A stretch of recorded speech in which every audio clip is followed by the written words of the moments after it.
Yes, guys. Now it is lecture 1 part 2. अब हम एक क्वेश्चन बनाते हैं. पता क्वेश्चन क्यों बना रहे हैं? कि वो जो मेथड्स के नाम लिखे थे उसमें क्रैमिंग ना हो जाए. क्रैमिंग से कभी मजा नहीं आएगा. कंसेप्ट सीखना है तो कंसेप्ट सीखा जाए. तो हमने एक क्वेश्चन क्रिएट किया है ना. हमने किसी ट्रेडर की इन्वेंट्री डिटेल्स दी. हाँ जी. The inventory details of a trader. ये आप हाथ से नोट्स बनाएं, बहुत बढ़िया रहेगा, याद रहेगा. The inventory details of a trader are as under.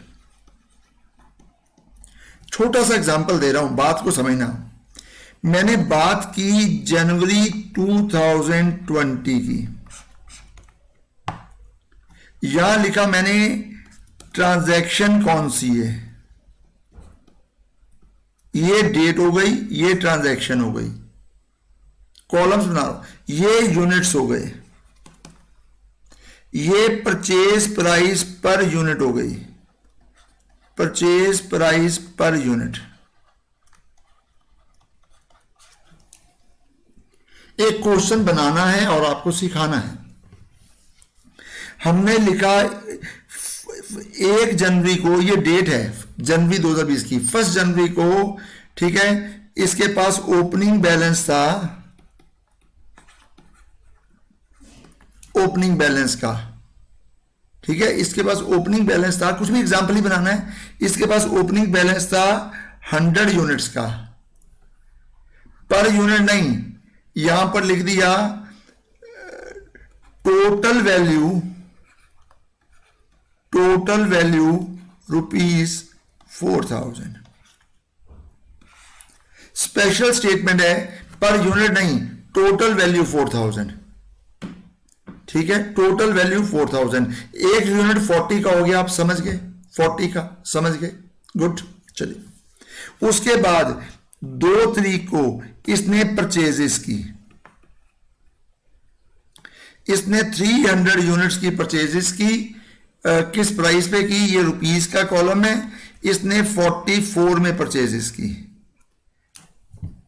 समझ गए? पर यूनिट के हिसाब से कह रहा हूं. कम्युनिकेशन समझ आ जाती है. जब टोटल वैल्यू कह दूंगा तो मल्टीप्लाई बाय 100 नहीं करना. यहां पर 44 पर पीस है, इंटू 300 पीसेस यूनिट्स. चलिए आगे. उसके बाद 5 तारीख को फिर से परचेज किया. Purchases 400 units at the rate of 45. 10th को सोल्ड. कंसेप्ट समझना आपने. 10th को सोल्ड, एग्जांपल बना रहे हैं. 10th को सोल्ड 500 यूनिट्स. ठीक है. सोल्ड मतलब at selling price. Selling price मैंने नहीं बताई आपको. सेलिंग प्राइस बता दूंगा तो आप प्रॉफिट निकाल लोगे, पर मुझे प्रॉफिट नहीं निकालना. क्या निकालना है मैं बाद में बताऊंगा. 500 unit sold.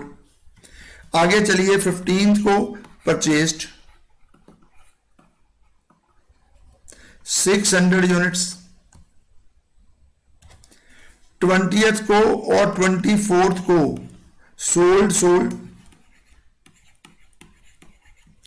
Sold and sold. पहले सेल किए हैं 250 यूनिट्स, फिर सेल किए हैं 330 units.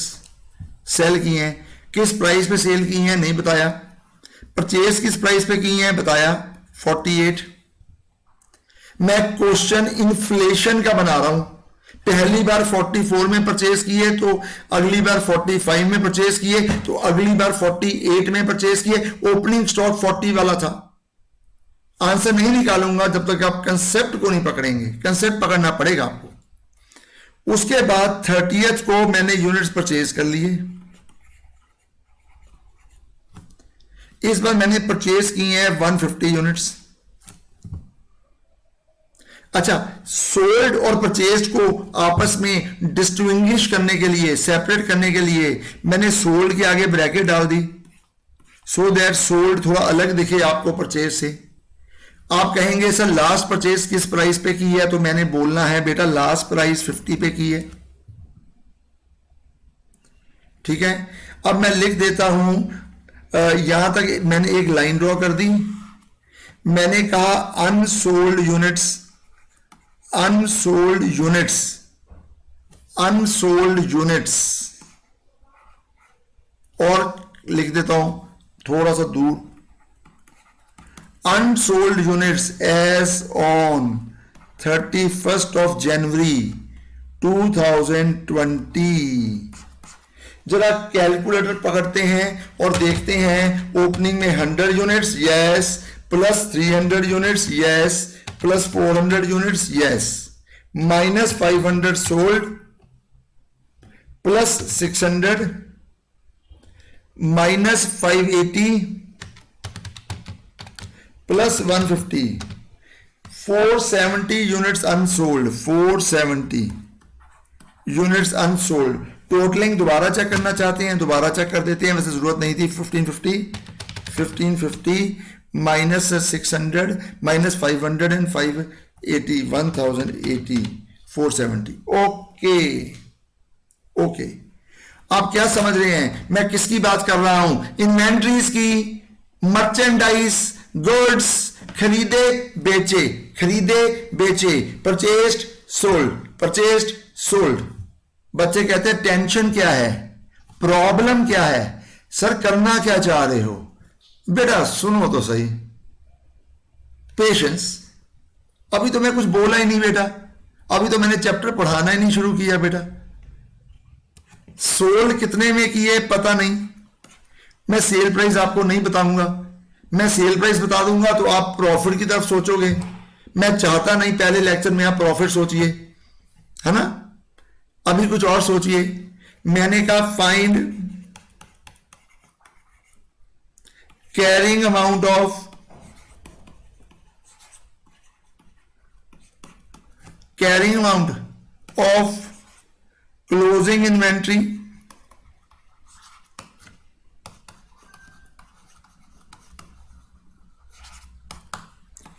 As on 31st of January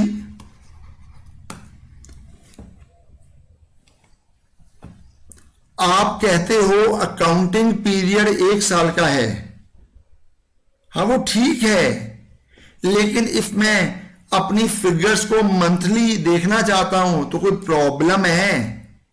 नहीं है।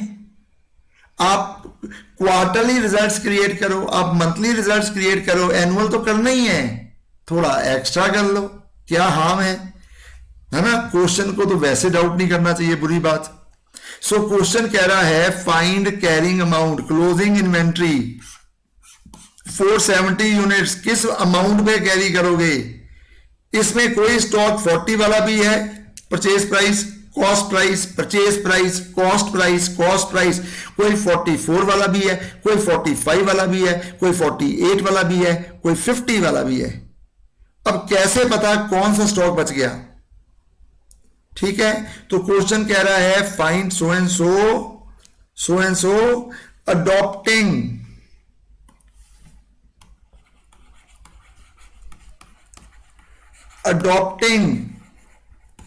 perpetual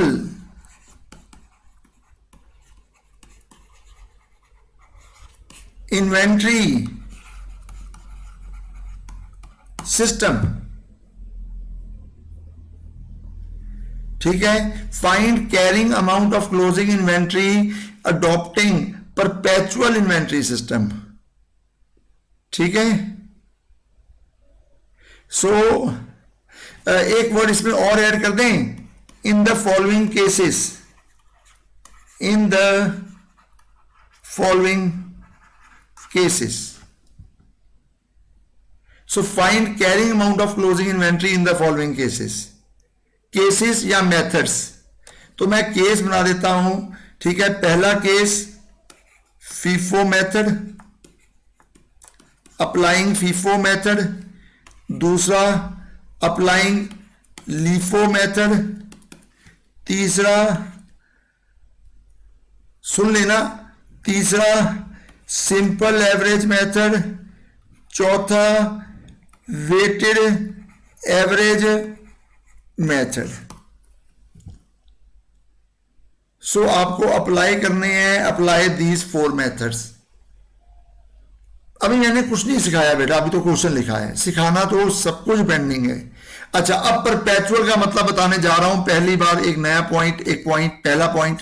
परपेचुअल का मतलब है कॉन्टिन्यूस, डेट वाइज, जंप नहीं करना, डेट वाइज। दिखाऊं क्वेश्चन? क्वेश्चन देखिए, क्वेश्चन देखिए, बताइए सबसे पहले क्या पता है आपको? ओपनिंग स्टॉक, उसके बाद purchase, next date, date wise, order wise, continuous, बीच में से मिस नहीं करना, ठीक है, मिस नहीं करना, कुछ डेट ऊपर नीचे नहीं करनी, ऑर्डर में चलना है। पहला सबसे पहली हैपनिंग या information, opening balance, then purchase, उसके बाद परचेज, उसके बाद सेल, उसके बाद परचेज, उसके बाद सेल, उसके बाद सेल, लास्ट में परचेज। तो इफ हम डेट वाइज चलेंगे, डेट वाइज चलेंगे, इसको कहते हैं कॉन्टिन्यूस चलना, इसको कहते हैं परपेचुअल सिस्टम। तो आप सोच रहे होंगे सर पीरियोडिक सिस्टम में क्या करोगे? वो जो पहले लिखा था आपने पार्ट 1 में, बाद में सोचेंगे। आंसर निकालें। बच्चे कहते हैं क्या निकालने जा रहे हो? Closing stock 470 units in rupees. Answer different आएगा, पक्का डिफरेंट आएगा। चलिए स्टार्ट करते हैं, अभी कुछ भी नहीं समझाया, अभी कुछ भी नहीं समझाया, स्टार्ट करते हैं। आप बिगनर हैं और सीखिए। आंसर फीफो होता क्या है सिखाने जा रहा हूं। आंसर, पहला केस फीफो मेथड,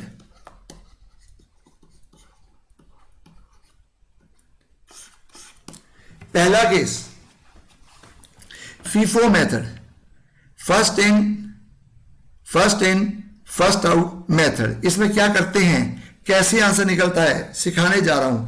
तो आप क्या करेंगे, आप एक स्टॉक रिकॉर्ड बनाएंगे, स्टॉक रजिस्टर, इसको आप स्टॉक रजिस्टर कह दीजिए, इसको हम स्टॉक लेजर भी कह लेते हैं। ये वो टी शेप वाला लेजर नहीं है, बस नाम दे दिया, स्टॉक रजिस्टर या स्टॉक लेजर। बनाइए स्टॉक लेजर, बनाइए स्टॉक लेजर। इसमें आपको क्या करना है, ये बहुत बड़ा कॉलम है, ये भी बहुत बड़ा कॉलम है, ये भी बहुत बड़ा कॉलम है, ये छोटा सा कॉलम है। हाँ ठीक है, आप कहेंगे इस कॉलम का नाम क्या है, मैं बोलूंगा डेट। आप कहेंगे अगला कॉलम की चीज क्या है, रसीट। हमने गुड्स परचेज किए होंगे तो गुड्स अंदर आए होंगे, ठीक है। तो एस भी लगा दीजिए, अप्रूवल बन जाएगा। इशूड बैलेंस,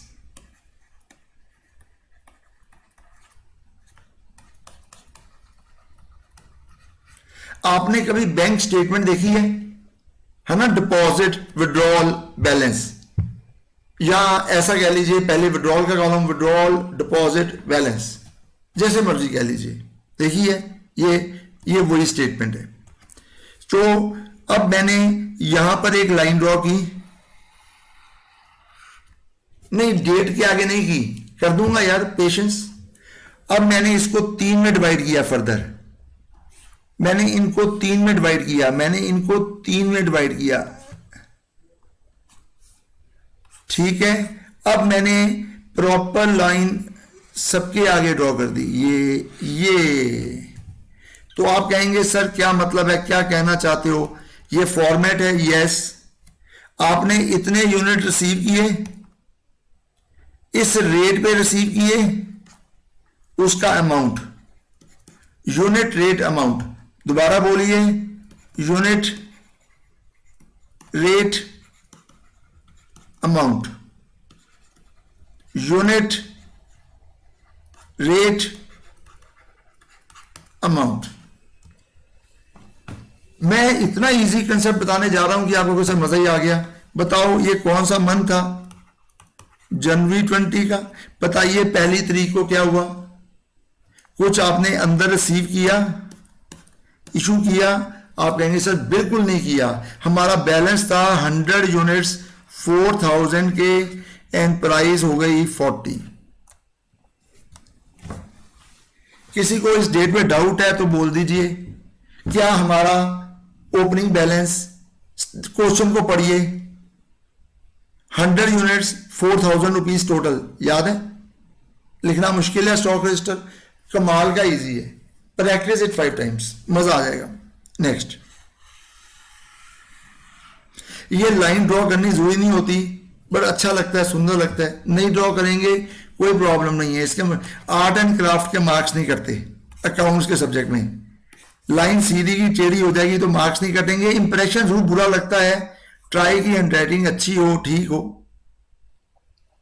अच्छा, उसके बाद कौन सी डेट आई? अब बस आंसर खत्म होने वाला है। शुरू करना मुश्किल है, खत्म करना उसके बाद इजी इजी है। सेकंड को परचेज किए 300 @ 44।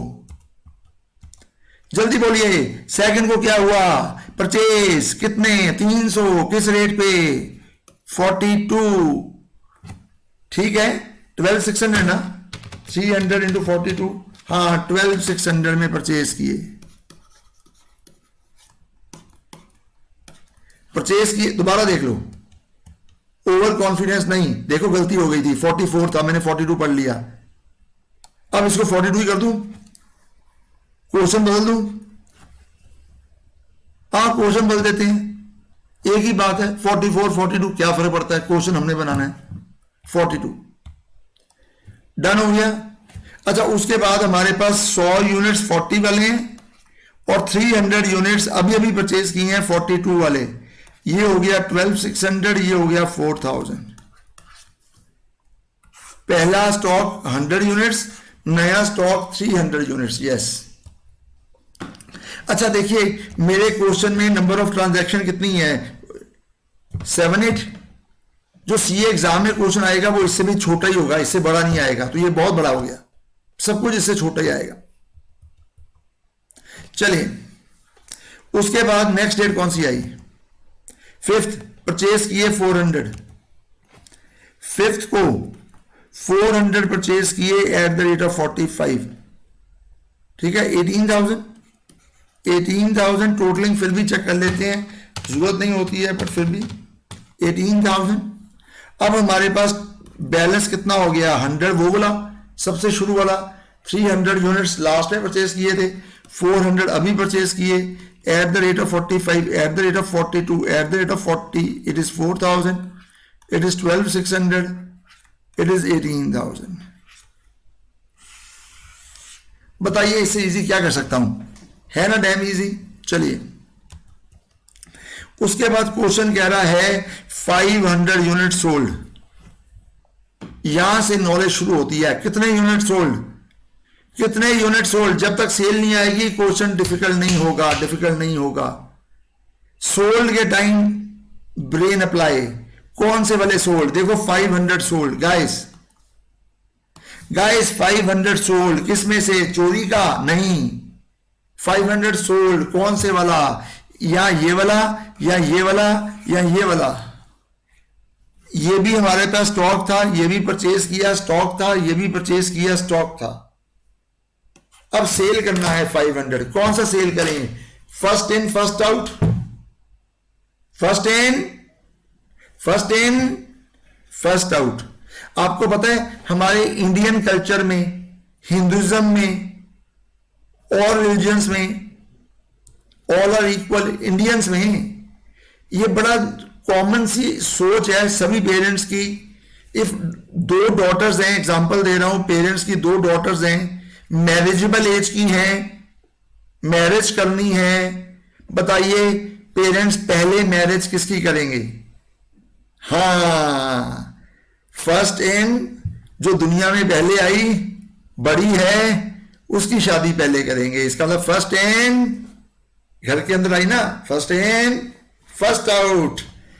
तो फीफो तो बेटा इतना बढ़िया मेथड है, इन्वेंट्री में अप्लाई करो, मजा ही आ जाता है। रियल लाइफ में तो हम अप्लाई करते ही हैं, फर्स्ट इन फर्स्ट आउट। हाँ, मैरिज के टाइम छोटे वाले को जल्दी हो, छोटी वाली लड़की को जल्दी हो, तो ऑब्वियसली हम क्या कर सकते हैं? छोटी वाली की शादी पहले कर सकते हैं, लास्ट इन फर्स्ट आउट, है ना, वो भी एक मेथड है, ठीक है। So first in first out, last in first out. अभी हम कौन सा मेथड शुरू कर चुके हैं, फर्स्ट इन फर्स्ट आउट। सभी बताइए 500 यूनिट कौन से वाले सेल की है, 500 500 500 कौन से वाले सेल की है, first in first in first in first out. 100 ये सेल कर दो, 100 ये सेल कर दो, 300 इसमें से सेल कर दो, 100 plus 300, first in first out, 100 भी गया, फर्स्ट इन फर्स्ट आउट 300 भी गया, 400 चला गया, 100 इसमें से सेल कर दो, 500 ही सेल करने हैं। सबसे पहले वाला लॉट सेल कर दो, सेकंड लॉट पूरा सेल कर दो, और बचे हुए 100 और सेल करने हैं तो थर्ड लॉट में से सेल कर दो। तो इसका मतलब समझ आ गया आंसर निकालने का तरीका। इसका मतलब है हम लिखेंगे डेट क्या थी, 5 के बाद, 5 के बाद 10, हम बोलेंगे 10 तारीख को परचेज नहीं सेल करना है, पहला 100 वाला फीफो लगाते हुए, फिर 300 वाला, फिर 100, 500 सेल करना है, ज्यादा नहीं करना, 500 देश प्लस 42 प्लस इसकी प्राइस क्या है 45। तो हम जो सेल हुए हैं उसकी सेल प्राइस तो हमें पता भी नहीं है, हम तो ये देखना चाहते हैं कौन सी कॉस्ट वाले, कौन सी कॉस्ट वाले, कौन सी परचेज वाले सेल हो गए, कौन सी परचेज वाले सेल हो गए। तो सबसे पहले वाले सेल हो गए, फिर ये सेल हो गए, फिर 100 यूनिट इसमें से सेल हो गए, तो सेल हो गए हैं। ये 4000 की प्राइस है, ये 12600 था, एंड दिस इज 4500। अब मुझे बताओ बैलेंस कौन से बचे, इस 400 में से 300 सेल हो गए, तो ये 100 बचे, 45 वाले 13500। First in first out, first in first out, first in first out. Inventory valuation, बच्चे कहते हैं कर क्यों रहे हो सर, फीफो अज्यूम क्यों कर रहे हो, मैं क्या बताता हूं बेटा। इस कैलकुलेटर के ऊपर बेटा, कार के ऊपर चेसी नंबर इंजन नंबर होता है, इसके ऊपर कोई चेसी नंबर इंजन नंबर नहीं है, मॉडल है, बट इस मॉडल के तो बहुत सारे कैलकुलेटर हैं इस मॉडल के।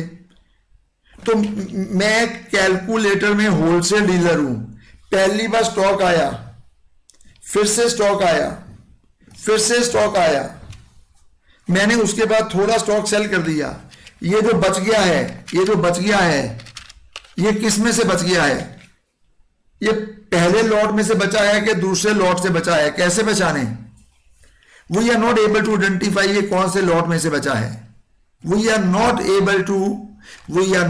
एबल टू आइडेंटिफाई ये कौन से लॉट में से बचा है।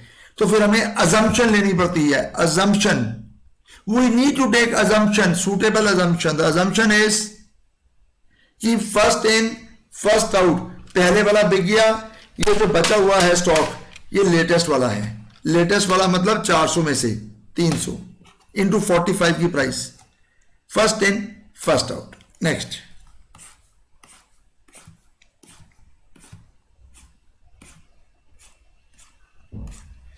आप इसकी प्रैक्टिस करेंगे तब जाके मजा आएगा, ऐसे नहीं आएगा।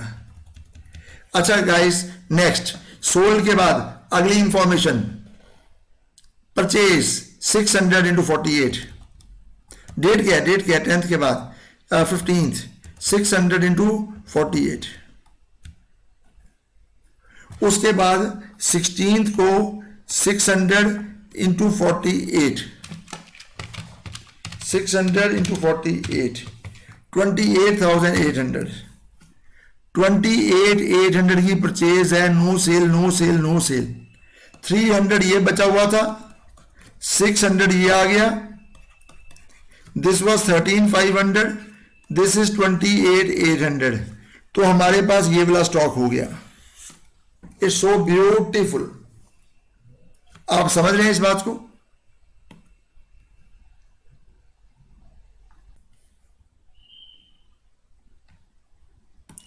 हाँ जी गाइस, चलें आगे। बेटा जी अब हम कौन सी डेट पे आ गए हैं? अच्छा, ये डेट 15 थी, शायद हमने 16 लिखी है, वो डेट ही कर देते हैं, उसमें कोई कॉन्सेप्ट नहीं है। अगली सेल है, फिर से सेल है, ये सेल के यूनिट्स देख लो 20 और 24, 250 एंड 330, सो दैट हम आंसर की तरफ चलते हैं। इस डेट को आप 15 कर दीजिए। अब 20th को परचेज नहीं किए, सेल किए, कितने? 250, फर्स्ट आउट। ये हमारे पास ये स्टॉक पड़ा है प्लस ये स्टॉक पड़ा है और उसी ऑर्डर में पड़ा है जिस ऑर्डर में परचेज किया था। First in first out. तो 250 कौन से वाले सेल करूं, 45 वाले या 48 वाले? 45 वाले। अब कौन सा स्टॉक बच जाएगा? 300 में से 250 गए, 50 यूनिट्स बच गए 45 वाले और 600 सारे के सारे बचे हुए हैं 48 वाले। क्या कहते हो, है ना बेस्ट? डन है। सो तो अब बताइए अमाउंट कितना लिखूं? 250 इंटू 45, 11 250, ठीक है। 50 into 45, 2250, and this was 28,800.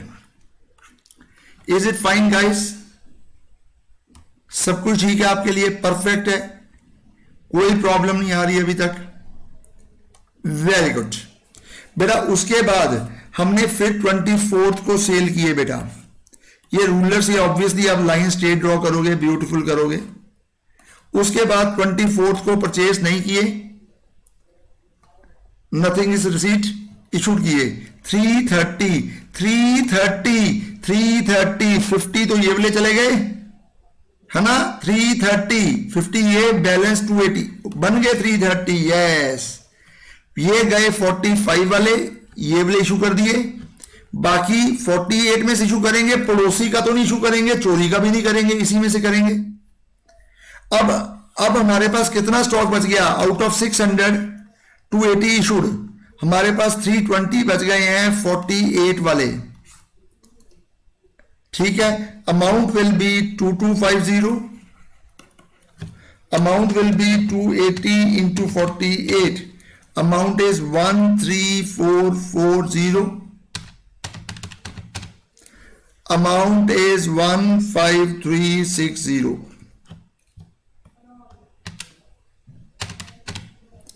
Done है जी। आगे चलें। अगली डेट कौन सी आई थी? शायद 30th। The last date is 30th, 150 purchase. So 30th को 150 purchased at the rate of, check करें रेट 50 होगा शायद, we purchased at the rate of 50, we purchased at the rate of 50, this is 7500। हमारे पास कितना stock हो गया? 320 तो ये बचा हुआ है, इंटू 48, 150 ये वाला हो गया, into 50, this was 15360, this is 7500। Done है। स्टॉक शीट पूरी हो चुकी है, बात खत्म है। इसका मतलब क्लोजिंग स्टॉक निकल के आया, क्लोजिंग स्टॉक, ठीक है, एज ऑन 31 Jan 2020 निकल के आया rupees how much? 136,360 plus rupees 7,500 is equal to plus 15360 is equal to rupees 22860 and units are 370 bracket में 470 यूनिट्स, ब्रैकेट में 470 यूनिट्स। यूनिट्स दोबारा नहीं भी लिखोगे चलेगा, यूनिट्स तो पहले लिख चुके हो। So this is the closing stock by FIFO method, first in first out. आप जब तक ये मेथड 1 फीफो रिवाइज नहीं, हमने परपेचुअल किया डेट वाइज।